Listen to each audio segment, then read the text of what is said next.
Student, मैं Salesh Kushwaha department of mechanical engineering Bharatiya college Durg से आज आरएसी के ऊपर एक नया टॉपिक लेकर आया हूँ, डोमेस्टिक इलेक्ट्रोलक्स रेफ्रिजरेटर। ठीक है, जो दिख रहा है आपको ये है डोमेस्टिक इलेक्ट्रोलक्स रेफ्रिजरेटर, या इसे क्या बोलते हैं अमोनिया हाइड्रोजन रेफ्रिजरेटर ही बोला जाता है। दो नाम से बोला जाता है, या डोमेस्टिक इलेक्ट्रोलक्स रेफ्रिजरेटर बोलेंगे या फिर अमोनिया हाइड्रोजन रेफ्रिजरेटर बोला जाएगा। ये अपना वेपर कंप्रेशर रेफ्रिजरेशन के बाद का है, इसको हम बेसिकली वेपर और वेपर रेफ्रिजरेशन सिस्टम के नाम से जानते हैं। ठीक है, ये दोनों में अगले से डिफरेंस है, क्योंकि हम लोग अभी तक पढ़ा था वेपर कंप्रेशन रेफ्रिजरेशन सिस्टम, इसमें हम कंप्रेशर यूज करते थे। अब क्या कर रहे हैं, हम कंप्रेशर को हटा रहे हैं। अब क्या पढ़ेंगे हम लोग, वेपर ऑब्जर्वेशन रेफ्रिजरेशन सिस्टम। उसमें पहला टॉपिक अपने पास डोमेस्टिक इलेक्ट्रोलक्स है।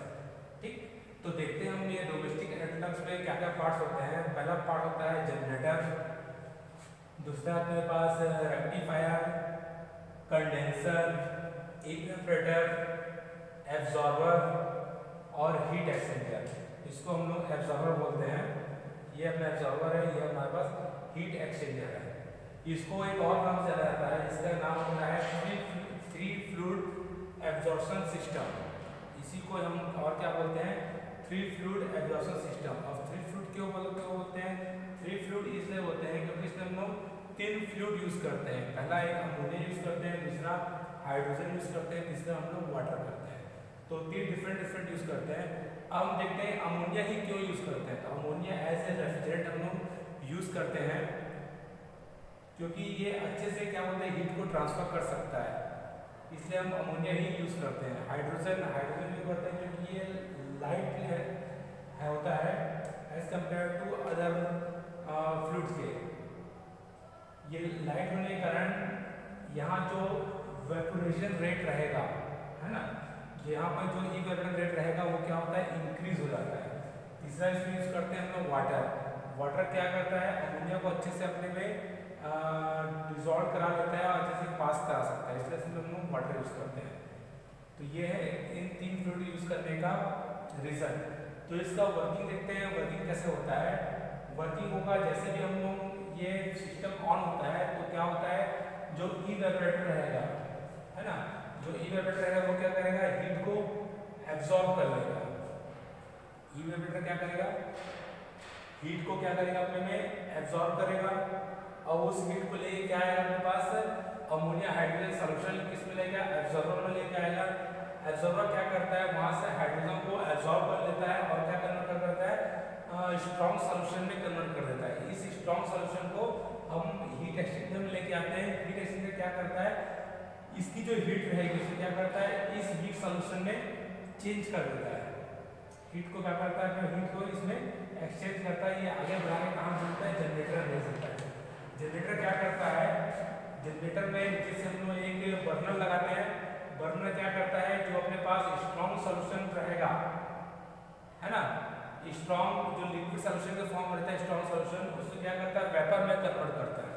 जैसे कि हम अमोनिया गर्म करेंगे तो क्या होगा, वो स्ट्रॉन्ग सॉल्यूशन वेपर के फॉर्म में कन्वर्ट हो जाता है, और जो वेपर फॉर्म में कन्वर्ट नहीं होता है वो वीक सॉल्यूशन के फॉर्म में फिर से हीट एक्सचेंजर के फॉर्म में आता है, और जो अपने पास स्ट्रॉन्ग सॉल्यूशन की हीट को क्या करता है, एब्जॉर्ब करता है। फिर कहाँ चले जाता है, अपने पास एब्जॉर्बर चले जाता है। ये एब्जॉर्बर में ये हाइड्रोजन को अलग कर लेता है ना, अमोनिया को एब्जॉर्ब कर लेगा, हाइड्रोजन को अलग कर लेगा, कहाँ भेज देगा, फिर ये इवेपोरेटर भेज देता है। इवेपोरेटर में फिर से क्या होता है, लिक्विड अमोनिया हाइड्रोजन मिक्स होके फिर ये इवेपोरेटर से फिर हीट को एक्सचेंज ऑब्जर्व करके कंटिन्यू प्रोसेस ऐसा चलता रहता है। तो ये एक साइकिल हो जाता है यहाँ से यहाँ तक का, और दूसरा साइकिल ये चलता रहता है इस तरह से। ठीक, तो यहाँ पे जो स्ट्रॉन्ग सॉल्यूशन रहेगा अमोनिया वेपर का, वो कहाँ आएगा, अपने पास रेक्टिफायर में आएगा। तो रेक्टिफायर क्या करता है, जो भी हमारे पास अमोनिया में वाटर वेपर फॉर्म में रहता है, या वो जो वाटर पार्टिकल रहेंगे उस वाटर पार्टिकल क्या करता है, यहाँ से ये निकालता है। कौन निकालता है, हमारा रेक्टिफायर उस वाटर पार्टिकल को रिमूव कर लेता है। जैसे ही रेक्टिफायर उस वाटर पार्टिकल को रिमूव किया, फिर अगला प्रोसेस भेज देता है, इसको बोलते हैं अमोनिया वेपर। ठीक है, वाटर पार्टिकल यहाँ से निकल गया, क्या बचेगा, सिर्फ मेरे पास अमोनिया वेपर बचेगा। तो ये अमोनिया वेपर किस में चले जाता है, यहाँ हमारे पास कंडेंसर में चले जाता है। ठीक, अमोनिया वेपर कंडेंसर में गया तो कंडेंसर क्या करेगा, जो अमोनियम वेपर की हीट है उसको क्या करेगा, बाहर की ओर ट्रांसफर करता है, यानी इसको कंडेंस करेगा, वेपर से कौन से फॉर्म में बनाएगा, उसको लिक्विड फॉर्म में बनाएगा। तो क्या करना है, लिक्विड फॉर्म बना देता है और फिर किस में आता है, ये इवेपोरेटर में आ जाता है। तो कंटिन्यू प्रोसेस चलता रहता है। इसमें हम लोग एक चीज को एलिमिनेट करते हैं जो कि पंप को क्या किया गया है, इस पूरे प्रोसेस में कहीं भी आपको पंप नहीं दिखेगा, है ना, क्या नहीं दिखता है, पंप, इस पूरे प्रोसेस में आपको पंप नहीं दिखेगा।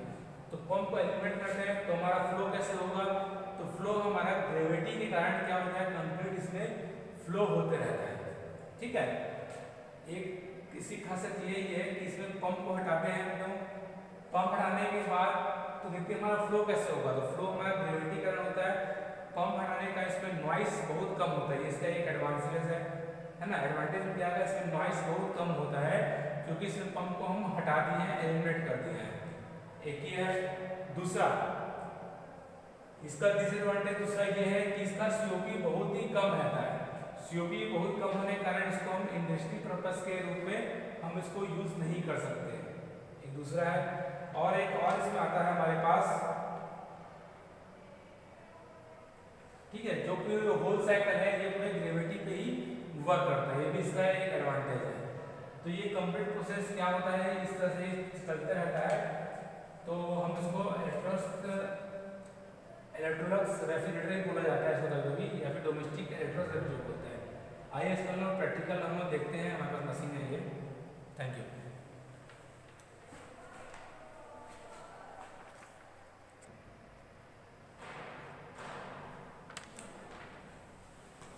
इसका सीओपी देखते हैं, तो इसका सीओपी में क्या होता है, heat absorb in the evaporator, यानी कि जो हीट हम लोग एब्सॉर्ब करेंगे इवेपोरेटर में, divided by heat supply in the generator. ठीक है, heat absorb in the evaporator, यही पर हम सामान को रख के ठंडा करेंगे तो ये कितना हीट एब्सॉर्ब करता है, ये तो हीट क्या करेगा, एब्सॉर्ब करेगा, है ना। अब इस प्रोसेस को चलाने के लिए हम हीट कहीं से देंगे, तो heat supply in the generator, तो ये हमारा जनरेटर है, इसमें हीट कितना सप्लाई किया थ्रू बर्नर, गैस बर्नर है, इसे तो क्या करेंगे, हीट को हम सप्लाई करेंगे, है ना। तो सीओपी कैसे निकलेगा, heat absorb in the evaporator divide by heat supply in the generator. इन दोनों को हम लोग कैलकुलेटर में कर सकते हैं, तो इसकी सीओपी निकाल सकते हैं। अब इस सिस्टम की एडवांटेज देखते हैं और डिसएडवांटेज देखते हैं। ये पूरे सिस्टम में क्या एडवांटेज था हमारे पास और क्या डिसएडवांटेज था। तो पहला एडवांटेज इसका ये है कि इसमें पंप नहीं होता है, ठीक है, विदाउट पंप ये वर्क करता है, ये पहला एडवांटेज है। दूसरा एडवांटेज ये है कि अगर इसे पंप नहीं है तो इसका पंप नहीं है तो नॉइस क्या होगा, बहुत ही कम, नॉइस पोल्यूशन बहुत कम होता है, ये भी इसका एडवांटेज है।